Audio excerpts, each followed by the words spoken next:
Bonjour à tous, Industrial Nation. On est sur un nouvel épisode de notre podcast Industrial Growth, le podcast qui est entièrement dédié à la croissance des business dans l'industrie. On y parle marketing et sales. J'en profite pour vous rappeler qu'il faut à tout prix vous abonner si vous n'êtes pas encore abonné à notre webinaire, à notre podcast. Je suis aujourd'hui avec Bénédicte Gros, qui est ingénieur commercial chez Oxatis, mais je crois que le plus simple, c'est que Bénédicte, tu te présentes. Oui, donc je suis ingénieur commercial chez Oxatis. Oxatis, on est une entreprise et éditeur de logiciels, on est une entreprise française. Et moi, chez Oxatis, mon rôle, c'est d'aider les entreprises B2B à se développer et à croître sur Internet. Donc, vous êtes un éditeur d'une plateforme e-commerce en mode SaaS. Exactement, on est en SaaS. L'avantage, et c'est ça qui est bien aujourd'hui pour les entreprises, c'est pas d'installation, pas de changement de logiciel et le côté sécurité aussi. Donc, contrairement à des plateformes comme Magento, PrestaShop, c'est-à-dire qu'on va payer un abonnement et vous occuper en gros de tout sur l'installation, ce qui permet à des gens de se concentrer sur le business. Je me concentre sur mon business. Le e-commerce, c'est un nouveau canal pour moi. Mais en termes techniques, en termes sécurité, en termes mise à jour, ce qu'on peut avoir en permanence dû à la légalité et aux mises à jour de logiciels, on ne s'occupe de rien. Alors, on va parler un petit peu. C'est Oxatis qui s'occupe de tout. Alors, on va parler un peu d'Oxatis en filigrane un petit peu au long de nos discussions. Mais moi, ce qui m'a intéressé, c'est pour ça que je trouvais que c'était pas mal qu'on fasse un échange. C'était, vous êtes un des rares, en tout cas, aujourd'hui, qui a une partie de spécialité sur le B2B. Oui. Donc, on a beaucoup de prestataires, de solutions qui sont très orientées B2C. Et de fait, le e-commerce, c'est plutôt quelque chose qui a explosé en B2C et en B2B en démarre en fait. Voilà, le B2C, pourquoi c'est aussi important et ancré en nous aujourd'hui, c'est qu'un Français sur deux achète sur Internet. Donc en termes de mœurs et d'habitudes de consommation, c'est rentré dans nos habitudes de consommation en tant que particulier. Et c'est pour ça qu'aujourd'hui, les entreprises se mettent au e-commerce. Aujourd'hui, chez Oxatis, c'est à peu près 40% de nos sites qui sont créés pour des entreprises, pour de la commercialisation entre professionnels, du business entre professionnels, en B2B. Alors, je n'ai pas tous les chiffres en tête, mais c'est clair que le e-commerce en B2B, c'est quelque chose qui est en train d'exploser, qui est en train qui est en très très forte croissance. Je pense que peut-être que tu vas nous apporter quelques Exactement. chiffres. Je sais que sur le secteur industriel, moi je le vois, ne serait-ce que dans les échanges qu'on a quotidiennement avec des prospects ou des industriels, c'est un sujet qui est central, peut-être beaucoup plus que l'impression 3D, que tous ces trucs un petit peu industrie du futur qui sont aussi importants, mais en fait, on a un nouveau canal de vente qui se met en place. Oui. Et on a encore finalement très peu de boîtes en B2B qui ont vraiment compris le potentiel qu'il y a derrière ça. Déjà, il y a très peu d'entreprises qui ont déjà vu le potentiel et pourtant il est là. Et je vais montrer sur les différents chiffres. Mais surtout, il faut comprendre que par nos habitudes en France, il y a encore aujourd'hui très peu d'entreprises qui ont leur propre site Internet, site vitrine. Donc rien que sur ça, si je n'existe pas sur Internet, on va avoir moins confiance en moi. En fait, elles ont des sites parfois, mais on peut dire qu'elles n'ont pas de site. Voilà. Okay. Donc la clé déjà, c'est que les entreprises comprennent qu'être visible sur Internet, sur Google entre autres, parce qu'aujourd'hui Google est le plus grand moteur de recherche en France, c'est clé pour exister, pour être reconnu, pour être connu et puis pour être reconnu. Et le premier passage pour avoir un site e-commerce, c'est déjà de digitaliser son catalogue. Et d'ici 4 ans, c'est 75% des entreprises qui vont digitaliser leur catalogue en France. Okay. Pourquoi je parle de la France? Parce que c'est le marché qui nous intéresse aujourd'hui, les entreprises françaises, mais elles peuvent commercialiser ces entreprises françaises à l'international. Alors, quand tu dis digitaliser le catalogue, c'est quoi? C'est simplement, je suis un industriel, j'ai des produits en gros vendables par Internet qui sont peut-être des références que j'ai en stock ou des références standards, et je vais pouvoir simplement présenter ce catalogue à mes clients. Digitaliser mon catalogue, voilà, c'est mettre en ligne ce que je vends, avec ou sans prix, mais déjà de l'information et du contenu. Comme ça, mes clients vont voir que j'existe, peuvent me passer commande éventuellement à distance ou faire de la prise de devis à distance, mais mes prospects vont savoir ce que je vends. Je vais donner du contenu et de l'information. Là encore, je reparle des moteurs de recherche et de Google, mais aussi parce que c'est pas parce que j'ai une base de clientèle déjà existante en tant que professionnel que les prospects ne sont pas importants pour moi. Donc, la première phase, et je suis peut-être pas prêt à faire de l'envoi de colis. Je suis peut-être pas prêt à gérer cette partie-là aujourd'hui. Mais par contre, donner de l'information, trouver du prospect, donner du service à mes propres clients pour commander n'importe quand, ben ça, c'est clé aujourd'hui. C'est la première base. Donc, ça veut dire que ce que tu es en train de dire, c'est qu'on peut aussi se lancer dans le e-commerce sans devenir tout de suite Amazon. Exactement. On peut commencer par simplement step by step. Voilà, donner de la visibilité à ses produits. Il y a pas mal de problématiques qui se posent spécifiquement au secteur industriel. Donc, je suis désolé, je vais t'orienter un petit peu là-dedans. C'est vrai qu'on n'est pas du tout sur le B2C. Après, moi, je suis assez réservé là-dessus parce que je pense que les comportements d'achat, on n'a pas une casquette B2C et B2B. Si j'achète aujourd'hui sur Internet, si je suis capable de prendre mes vacances sur Internet ou d'acheter le moindre truc sur un site e-commerce, il n'y a pas de raison qu'en B2B, on n'ait pas aussi les mêmes types de réflexes. C'est pour ça que je donnais l'exemple premier qui est un Français sur deux achète sur Internet, ce qui fait que quand je suis un particulier et que je prends ma casquette de pro, que je sois un acheteur, un chef d'entreprise ou un comptable ou une assistante commerciale, je peux acheter sur Internet parce que je vais avoir ce réflexe de tiens, je cherchais comment acheter tel ou tel produit ou tel ou tel service. Ma première démarche, ça va être Internet. Je pense quelque chose d'important dans le fait de mettre son catalogue en ligne et d'avoir ce canal de vente, c'est aussi de s'adapter à la façon dont les clients veulent acheter. Et en fait, l'autre fois, je prenais comme exemple Elon Musk. Elon Musk, il est en train d'envoyer des gens en voyage spatial, c'est-à-dire qu'il prévoit d'envoyer des gens dans l'espace. On va pouvoir acheter son billet. On peut déjà réserver un billet, mais il n'y a pas un seul commercial qui vend ça en fait. Et tout se fait en ligne aujourd'hui. Ouais. On parlait tout à l'heure de coworking là, avant de préparer la réunion. On peut louer aujourd'hui des locaux sans parler à un seul commercial. Vous avez des espaces de commercialisation comme WeWork, ce genre de choses. Donc, je pense que le e-commerce s'inscrit là-dedans. Ça ne va pas devenir un canal unique de vente, mais ça doit être une possibilité offerte à ses clients d'avoir accès à un moment donné à l'information. En B2B, la relation commerciale et la relation avec son partenaire, elle est clé. Donc, on ne l'enlève pas. Par contre, c'est vraiment du service supplémentaire. Parce que je travaille via appel d'offres. J'ai rempli mon appel d'offres. Moi, ça m'est arrivé dans ma vie passée que malgré l'appel d'offres signé, j'ai mon entreprise qui me demande de lui refaire un devis sur les produits qui ont déjà été validés en quantité, en prix. Et bien là, typiquement, elle me redemandait ça. Donc, plutôt que moi, commercial, je refasse un devis, etc., et ben, mon client va pouvoir directement aller sur mon site, faire sa prise de commande. Et s'il y a des workflows, suivre ce workflow interne grâce à sa prise de commande sur Internet ou sa prise de devis. C'est ça aussi le côté, on n'enlève pas la relation et le lien commercial parce qu'il reste clé. Néanmoins, on apporte ce service de je peux passer ma commande 24 heures sur 24, 7 jours sur 7, parce que oui, les pros bossent beaucoup. 7 jours sur 7. Mais j'offre ce côté service de pouvoir commander vraiment. Donc, c'est une manière de mieux servir ses clients, de s'adapter à la façon dont ils ont envie d'acheter. Et pour le coup, c'est très en phase aussi avec ce qu'on peut faire avec les stratégies de vente. Gain de temps, en fait. J'offre du temps à mon client et pour moi, en interne, du gain de productivité. Pourquoi ? Parce que le commercial, l'assistante commerciale, si on prend le côté commerce, n'a pas de ressaisie à faire. Et ça, c'est vraiment toujours très lourd. Et en termes d'erreur, l'erreur va être à la charge du client et non pas… Non, mais c'est une réalité. C'est une réalité, c'est-à-dire qu'il y a moins de risque d'erreur parce que s'il y a erreur, elle viendra plus tôt. Pour un professionnel, quand c'est lui qui fait l'erreur, ça engendre des délais supplémentaires et des coûts et de l'insatisfaction.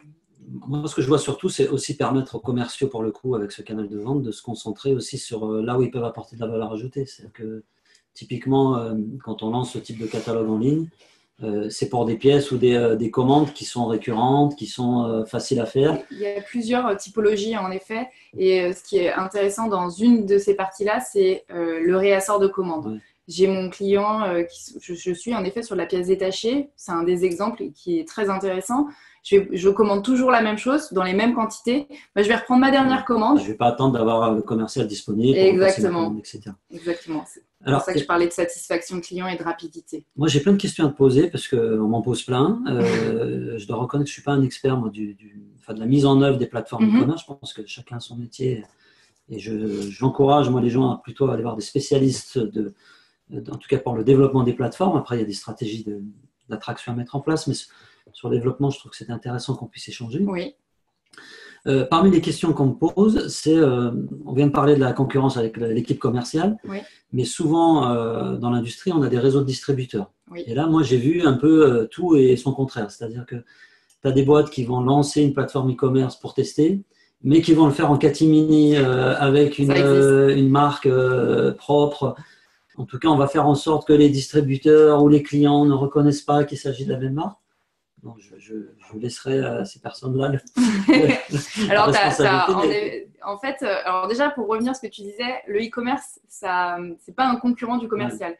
Pour moi, c'est vraiment une aide du commercial parce que moi aussi, en tant qu'ingénieur commercial, c'est pouvoir promouvoir mon entreprise à travers son site internet. Ouais. Et ce qui fait que même ma prise de commande, ma prise de devis avec mon contact va pouvoir passer par le site. Je ne vais pas signer un bon de commande à l'ancienne que je vais devoir donner à mon assistant ou à moi-même ou un fax. Voilà, il est directement en ligne. Si mon client se laisse le temps de réflexion, etc., il l'a sous forme de devis et qu'il pourra valider ultérieurement. Et surtout, si j'ai une gestion commerciale derrière, ce qui est génial, c'est que c'est connecté. On est vraiment en mode gain de temps. Et je peux même rajouter, moi, en tant que commercial, ma remise. Ce n'est pas parce que je suis sur le net, mais je suis en face à face avec mon client. Tu peux modifier ça. Et par rapport à ta question qui est j'ai des revendeurs, en effet, c'est une vraie stratégie. Aujourd'hui, je suis Bénédicte, j'ai mon entreprise, je travaille avec un réseau de revendeurs. Je me sens quand même l'envie éventuellement de commercialiser mes produits différemment. Je peux le faire. Le e-commerce est un levier. Par contre, attention, c'est une stratégie et de la réflexion à prendre en amont. Pourquoi ? Parce que mes revendeurs, c'est mon réseau. C'est aujourd'hui peut-être mon canal de vente prioritaire. Il ne faut pas que je me brouille avec. Donc, il faut faire les choses intelligemment. On peut le faire sous une autre marque.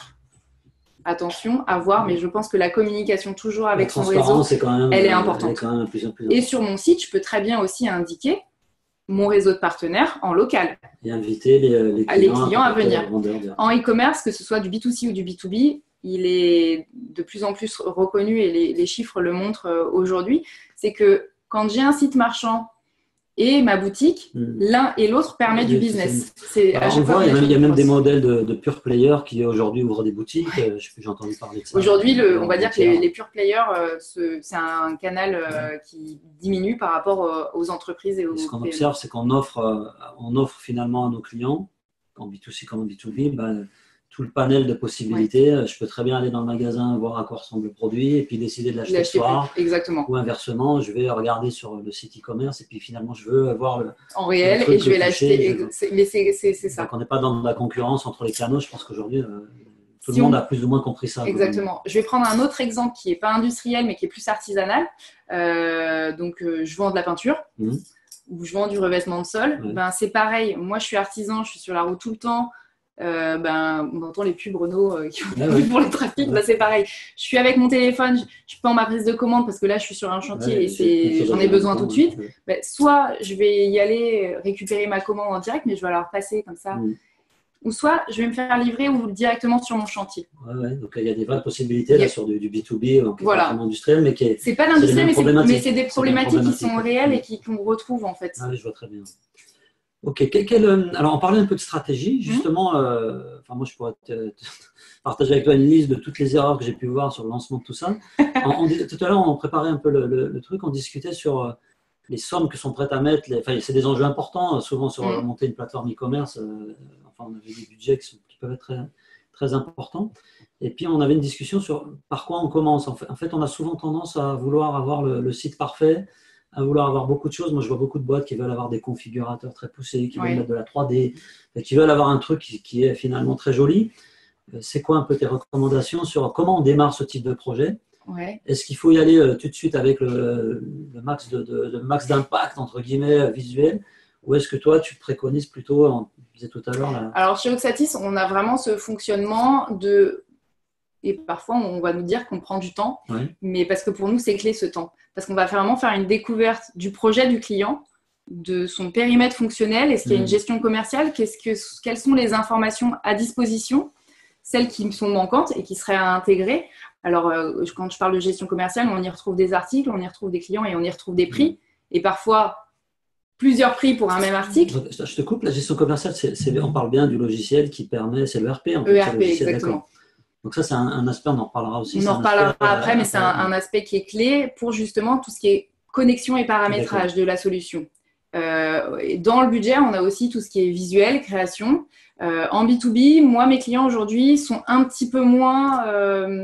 pour eux, c'est quelque chose qui passe en second plan.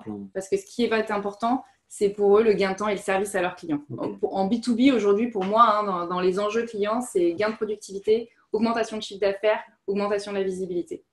Ouais, après, donc, sur tout ce qui est fonctionnalité, faire du beau et de la 3D. Moi, je vais là-dessus.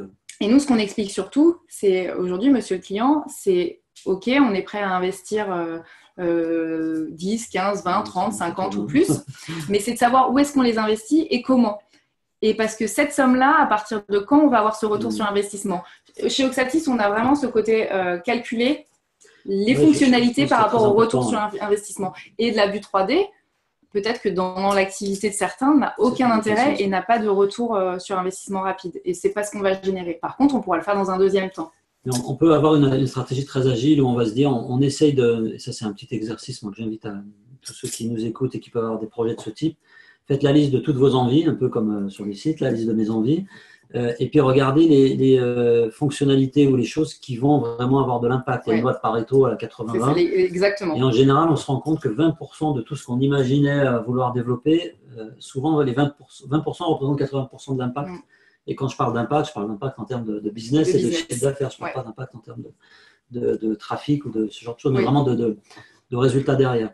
Résultats qui, justement, peuvent être chiffrés immédiatement. Donc, tout à fait. La stratégie, c'est donc peut-être de lancer quelque chose d'un peu moins ambitieux, un peu plus petit, de mettre rapidement quelque chose en ligne. Exactement. D'avoir les bons outils aussi pour collecter la data derrière. Ouais.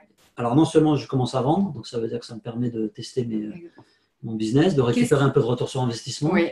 Qu'est-ce qui fonctionne, qu'est-ce qui ne fonctionne pas pour pouvoir s'adapter. C'est ça aussi qui est important. C'est grâce au SaaS, c'est l'adaptabilité. Ouais. J'ai accès à mon back-office, je suis totalement autonome parce que je suis formée. Donc, si j'ai des modifications et des réajustements à faire, je le fais en temps réel. Et je rebondis sur ce que tu disais, les 20-80. Moi, j'ai des clients en termes de nombre de produits. Parfois, on va s'orienter, on va commencer sur, par exemple, du déstockage. J'ai mon stock à côté qui est trop important et qui me coûte cher. J'ai plus de place pour mettre mes nouveautés. Et bien, clairement, je vais aller commencer par débarrasser de mon stock. Et après, c'est voir qu'est-ce qui marche aujourd'hui à fond. Et je vais aussi pouvoir mettre ces produits-là. En avant. Donc, ça permet aussi, on parlait tout à l'heure des distributeurs, à des gens qui ont des réseaux de distribution. Un des problèmes, souvent, c'est d'avoir le feedback client, d'avoir l'accès à l'information client. Et le fait de commencer à mettre en vente ces produits en direct, ce que la plupart du temps, vous faites déjà, puisque c'est un réseau de distribution, il y a aussi la vente directe. Ça permet aussi de voir un petit peu, d'avoir accès directement aux clients et de récupérer l'information qu'on pourra aussi utiliser pour les distributeurs. Exactement. OK.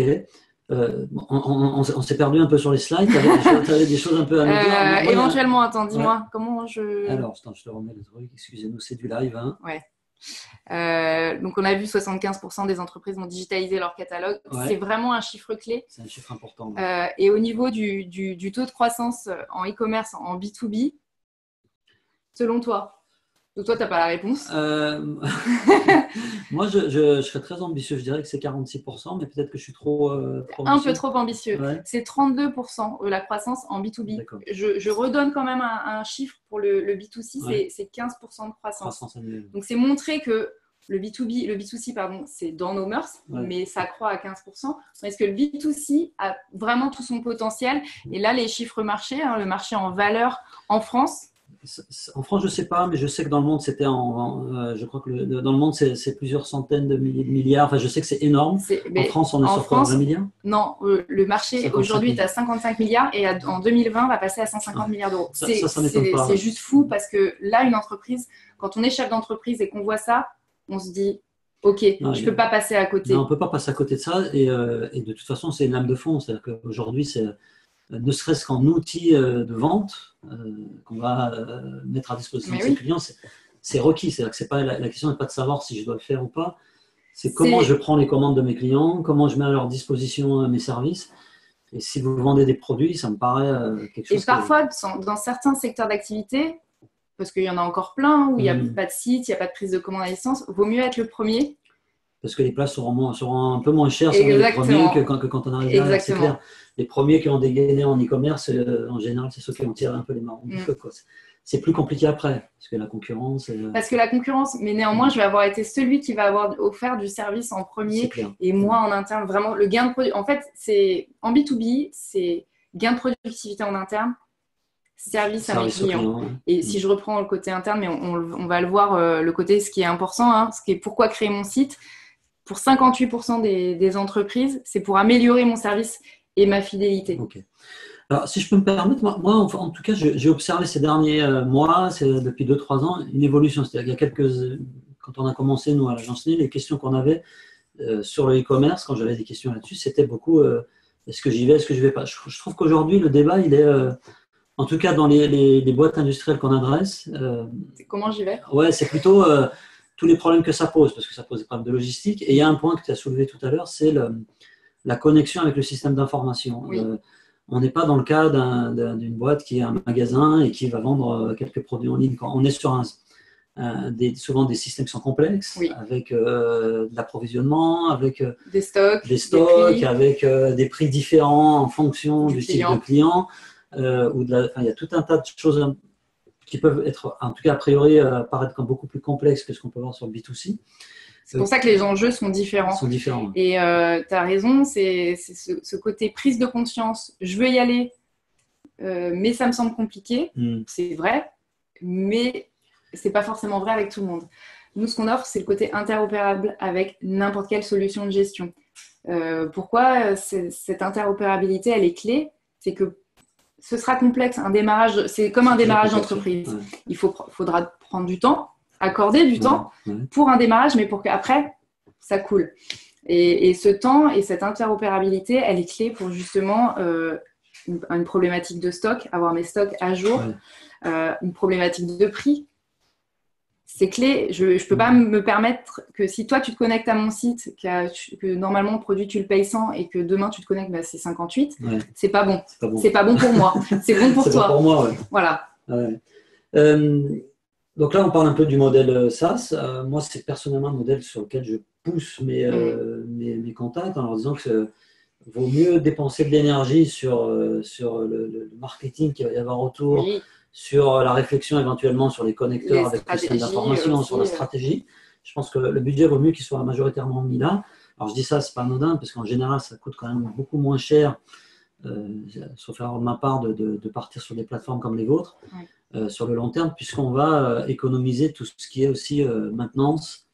Alors je ne dis pas que c'est adapté à toutes les situations, il y a certainement des cas où avoir du sur-mesure avec des plateformes comme Magento ou PrestaShop sont bien adaptées, mais ce que je trouve intéressant sur les plateformes comme Oxati, c'est, je me permets de citer un de tes concurrents comme Shopify aussi par exemple, c'est qu'on est sur des plateformes où en gros, je vais pouvoir me concentrer sur le business en fait.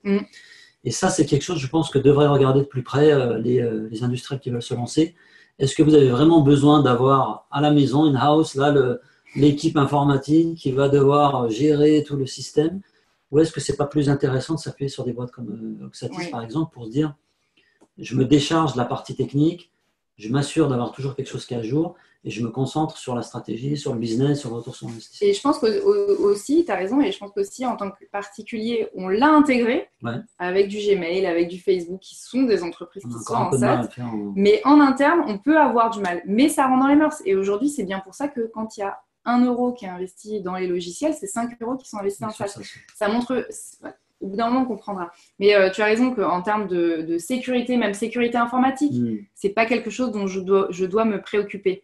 C'est quand même clé, la sécurité informatique, quand on parle de rentrée d'argent, de business, prise de commande, et même tout ce qui va être maintenance, mise à jour de mon site, ou mise à jour de mes diverses, parce que tu parles de Magento et de PrestaShop, c'est des mises à jour de blocs en permanence. C'est interminable. Et parfois, certains ne se parlent pas entre eux, donc tu te retrouves avec… Tu te retrouves à chaque mise à jour à gérer des conflits, etc. C'est ça. Et donc, si je continue, en effet, le SaaS, l'investissement, il n'est pas tout de suite immédiat. Et on peut faire du sur-mesure aussi avec Oxatis. On n'en fait pas sur tous les dossiers, mais quand on nous le demande, le standard fonctionne très bien. Mais en effet, sur tout ce qui va être maintenance, modification de la plateforme, c'est transparent. Et c'est compris je pense que ça, c'est clé, c'est-à-dire ne pas chercher à faire le mouton à 5 pattes, peut-être s'appuyer sur des choses standards, surtout pour démarrer. On a toujours tendance à vouloir avoir son propre truc parce qu'on a l'impression que il faut savoir évoluer. Et nous, on accompagne, tous nos clients sont accompagnés dans leur croissance. Et alors, justement, une question que je me pose sur ce type de projet. Du coup, vous avez de l'expérience et vous en avez mené quelques-uns, notamment avec des connexions plus ou moins complexes, avec des systèmes. Je crois que vous êtes partenaire Sage aussi, si je ne dis pas de bêtises. Sage, vous avez l'habitude de connecter ça avec le RP Sage, par exemple. C'est quoi les travers que tu as observés sur le démarrage de ce type de projet, les erreurs que peuvent faire des boîtes quand elles se lancent là-dessus, notamment des boîtes comme ça qui ont des systèmes d'information un petit peu plus évolués? Alors, qu'est-ce qu'il faut éviter en fait comme erreur?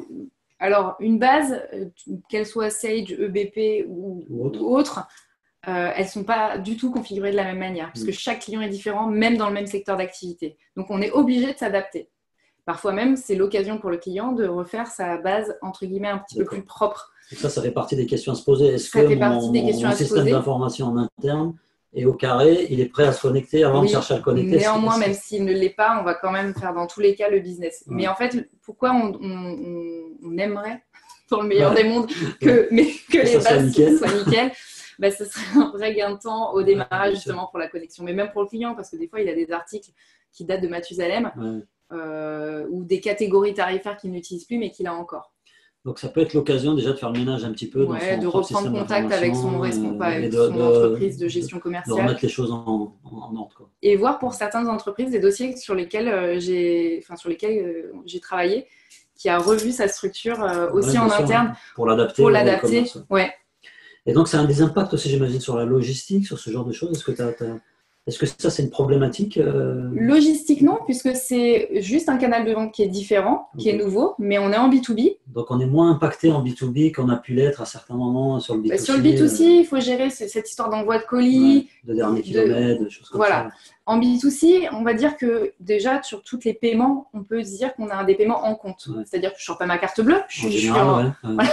Je paye à X jours fin de mois, j'ai reçu ma facture, etc. Donc, la problématique du moyen de paiement, elle n'existe pas en B2B. Donc, déjà, ce côté-là, je mets ça de côté. La livraison. Aujourd'hui, je le gère déjà, ma problématique de livraison. Ce n'est pas un problème aujourd'hui dans le process. Exactement. Donc, c'est simplement accueillir ce nouveau commercial. Accueillir ce nouveau commercial. Avec le flux potentiel de commandes qui ne parle pas, mais qui est disponible en permanence. Est-ce que tu as des conseils Alors, le temps est court. Oui, il nous reste beaucoup de choses à nous dire. Il ne nous reste pas beaucoup de temps officiellement. Allez, on va se dire une petite dizaine de minutes. D'accord. N'hésitez pas à poser des questions. Vous avez une petite fenêtre, un petit chat à côté. Si vous avez des questions, on accueille vos questions avec plaisir. Quel conseil tu peux donner aussi pour se lancer? C'est quoi les différentes étapes en fait qu'on peut par quelle étape je passe en fait pour créer ce genre de... En B2B, c'est savoir quels sont mes enjeux en e-commerce. Est-ce que c'est des nouveaux prospects, un manque de visibilité, ou c'est en interne vraiment gagner en productivité? Pourquoi je lance la plateforme? Donc déjà trop clair avec cette question. Mes ambitions de chiffre d'affaires liées au e-commerce. Ça, on n'en a pas parlé, mais on lance pas une plateforme sans objectif. Alors moi, ça, je l'ai vu. J'ai vu des gens qui ont mis 200 000 € sur, et je vous assure que c'est vrai, sur une plateforme en se disant on va voir ce que ça donne, quoi. Nous, on essaye toujours, parce que pour ceux qui veulent se lancer, parce que c'est la mode. C'est la mode, oui, mais au-delà de c'est la mode, c'est un vrai marché. Parce qu'il faut y aller parce que les concurrents le font. C'est ça.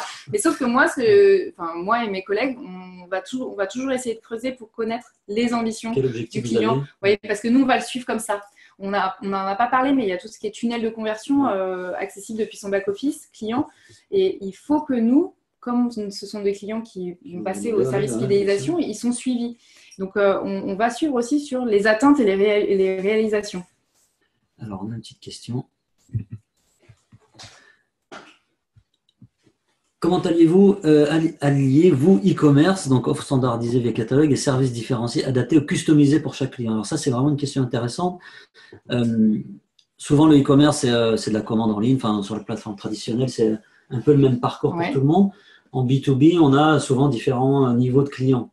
On a différents niveaux de clients. Clients, entre guillemets, silver, gold. Il y a des façons de ranger un peu les clients comme ça. Est-ce qu'on peut gérer ça déjà sur une plateforme? Oui. Bonne nouvelle. Ok, bonne nouvelle. Merci, déjà on En peut le fait, vous pouvez le faire. Déjà, en standard, vous pouvez le faire dans Oxatis. Je ne parle pas de gestion commerciale, mais en effet, vous allez pouvoir attribuer des catégories tarifaires à des clients. Je reviens toujours aux tarifs parce que c'est souvent ce qu'on retrouve. Mais également à ces clients, je ne vais pas forcément leur vendre les mêmes produits. Donc, je vais bien distinguer les choses. Client, prix. Donc, je suis capable, en fonction de comment je me log, du client, donc je me log en tant que client parce que j'ai accès à la plateforme e-commerce avec mon log. Et donc, en fonction de mon identité, mon mail, je vais pouvoir avoir accès à différents catalogues, ou un catalogue différent. Oui. Et donc à des prix aussi différents. À des prix différents. D'accord. Exactement. Donc ça, c'est un moyen aussi de fidéliser un petit peu les clients en offrant peut-être des choses un peu plus poussées ou des services plus poussés à des clients qui seraient un peu plus… Évidemment. Et je vais même rajouter, parce que tu parles de fidélisation, on le retrouve un peu moins en B2B, mais tu peux aussi faire tout ton marketing et ta fidélisation aussi depuis ta plateforme ou d'autres systèmes à côté. Alors, une autre question de Kelly. Bonjour à tous les deux. J'aurais aimé savoir combien de temps il était possible d'avoir un site opérationnel chez Oxatis. Alors ça, c'est aussi une question intéressante. Je sais que c'est très long quand on veut le faire avec des plateformes traditionnelles. Alors, en fait, c'est un fait, quoi. On peut avoir des développements sur mesure qui peuvent prendre plusieurs mois, voire s'étendre sur une année ou deux, quoi. En moyenne, ce qu'on indique et ce qu'on voit, c'est entre 4 et 5 mois. Quand on est en B2B et parce que derrière, on a une complexité liée à la gestion commerciale. J'en parle beaucoup, mais parce qu'aujourd'hui, une entreprise, elle a sa gestion commerciale. Je dis gestion commerciale parce que pour moi, c'est un terme qui est plus compris que ERP. Non, gestion commerciale. Oui, c'est plus un… J'entends souvent chez les gens qui utilisent ça, c'est pour ça que je… Non, c'est plus un mot français que ERP.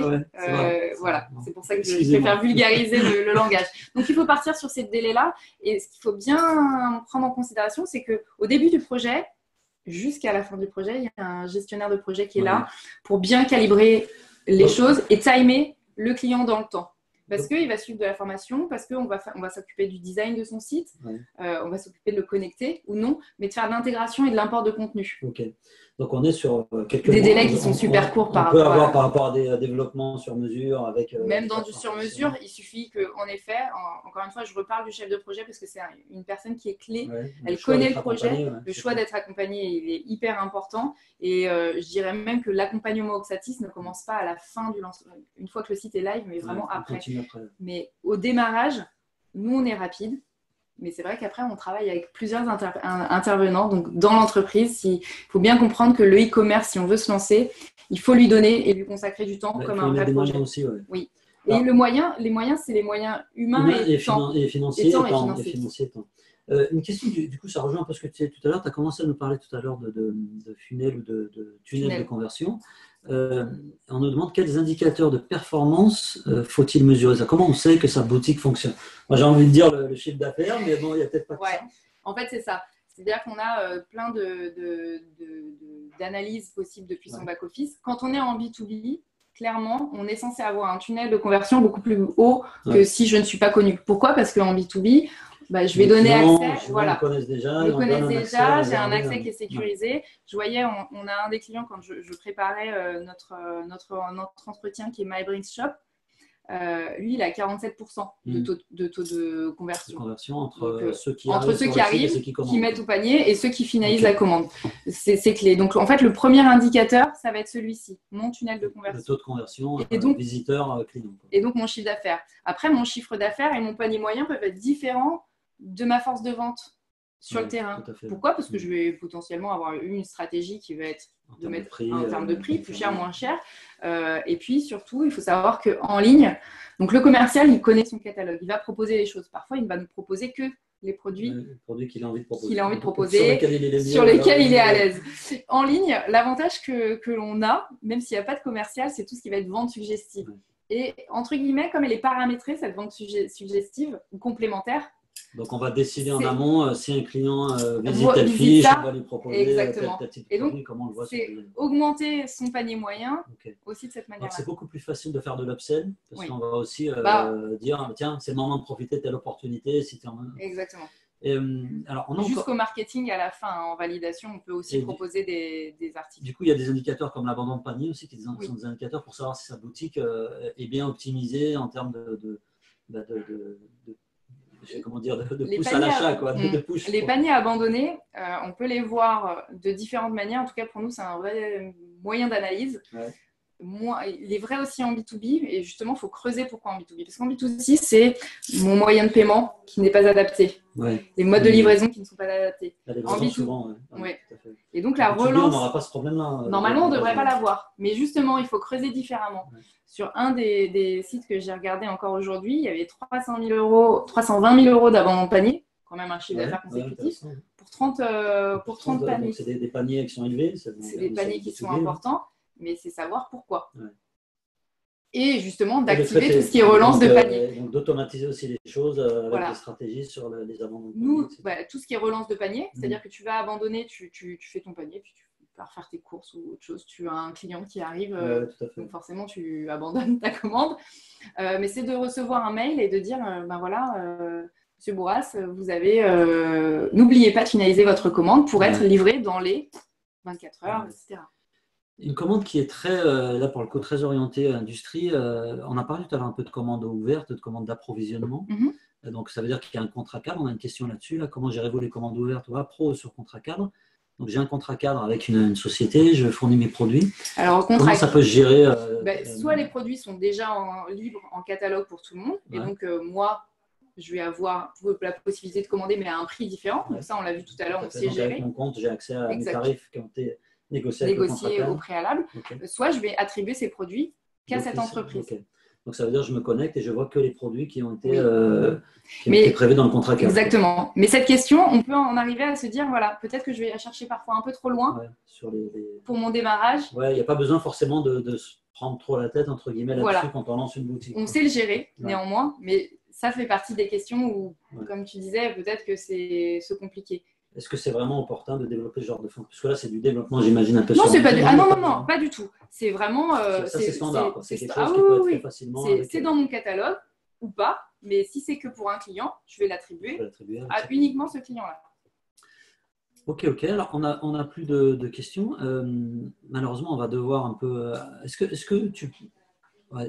si tu avais quelque chose à dire à nos auditeurs, là, qu'est-ce qu'on devrait retenir un petit peu Doxatis et puis des conseils que tu peux donner. En tout cas, voilà, je suis intéressé par le e-commerce dans l'industrie ou en B2B. J'ai envie de lancer ma plateforme. Si on devait résumer un peu ce qu'on s'est dit là, qu'est-ce que je retiendrais? Qu'est-ce que tu retiendrais? Alors moi, je vais commencer juste rapidement à parler d'Oxatis parce qu'on est une entreprise française. On n'en a pas parlé beaucoup. Et ça, j'y tiens. Non, on est une entreprise française. On est basé à Marseille et ça, j'y tiens. Moi, je suis basée à Lyon. Pourquoi j'y tiens? Parce qu'aujourd'hui, il y a des agences, il y en a partout. On est 185 experts e-commerce sur différents niveaux. Et l'accompagnement, à chaque fois, je reviens dessus parce qu'il est clé. Et nos clients, ils le disent, mais en fait, c'est ça qu'il me faut. Parce que je fais souvent des journées portes ouvertes avec des revendeurs de gestion. Et certains me disent, mais mon site, ça fait 1 an et demi que je l'ai payé. Il est en cours de développement parce que il n'est pas en ligne. Moi, je me dis, mais comment, pourquoi payer 50 000 euros pour un site qui ne fait pas de chiffre d'affaires, qui ne m'apporte pas de visibilité mais qui me coûte, je ne comprends pas. Et donc, c'est pour ça que l'accompagnement, c'est clé. Bien de réfléchir à son projet aussi, c'est important. Cadrer les choses. Qu'est-ce que je mets sur Internet? À qui je vends? Est-ce que j'adopte une stratégie différente ou pas? Ça peut être des premières questions à se poser. Et puis, c'est quelles sont mes ambitions? Et se fixer des objectifs clairs aussi, parce que si on n'a pas d'objectifs clairs, il est évident que ça va être compliqué de… En fait, ça va être beaucoup plus compliqué de mesurer. Et pour le client, celui qui aura son site, il aura plus de difficultés peut-être à mesurer sa satisfaction. Puisque je n'ai pas d'ambition, puisque je n'ai pas d'envie, comment je peux dire si je suis content? Voilà. Alors, une question, et ça sera la dernière. Vous avez quand même pas mal d'expérience, pas mal de boutiques. Combien de boutiques vous avez Un peu plus de 10 000 marchands. Je pense qu'on peut dire que vous savez à peu près de quoi vous parlez, c'est trop de bêtises. Écoute. Normalement. C'est quoi sur du B2B, le retour sur investissement? Est-ce que c'est des chiffres sur lesquels vous pouvez communiquer?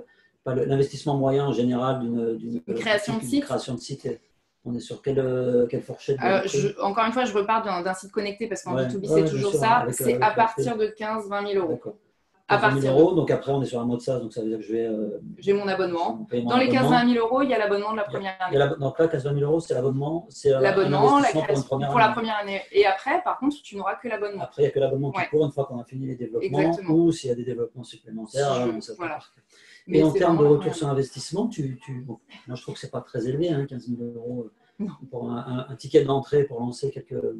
Bon, j'imagine que c'est des boutiques assez simples à ce prix-là, mais. Pas spécialement. Bon, en tout cas, je ne trouve pas ça très élevé par rapport à des budgets qui tournent plutôt autour de 80K sur des plateformes un peu plus complexes. En termes de retour sur investissement, pour le coup… le retour sur investissement, déjà, il est rapide. Après, il va être plus ou moins rapide selon mon produit, mon panier moyen, parce que c'est ça qui va permettre de voir au bout de combien de temps je vais être rentable. Et je pense qu'il y a un truc qui est beaucoup négligé, c'est les stratégies pour valoriser aussi ce site. Quand on investit 15 000, 20 000, même 5 000 euros sur une plateforme, il faut aussi investir un petit peu sur le référencement, peut-être sur de la publicité en ligne, AdWords, etc. Et c'est souvent une partie qui est totalement négligée dans les budgets, où on lance le site, on pense aux fonctionnalités. Exactement. Et puis on se retrouve avec un site qui ne décolle pas parce qu'on n'avait plus de budget pour… on oublie que, encore une fois, on est sur Internet. Donc si mes commerciaux, si moi-même je n'en parle pas, j'existe pas. Donc en effet, le référencement et Oxatis, on est Google Partner premier. Donc on est la plus grosse agence e-commerce Google Partner premier. Donc ça aussi c'est clé pour bien montrer que nos clients, on est en mesure de les accompagner tout le long. Et voilà, il y a sur les différentes étapes et niveaux. Je suis désolé qu'on arrête là, j'aurais plein d'autres questions à te poser, mais on a promis à tout le monde qu'on aurait une demi-heure et on essaie de tenir le temps, mais je pense qu'on aura l'occasion peut-être de refaire une nouvelle émission peut-être plus spécialisée sur certains sujets, on collectera un peu les questions.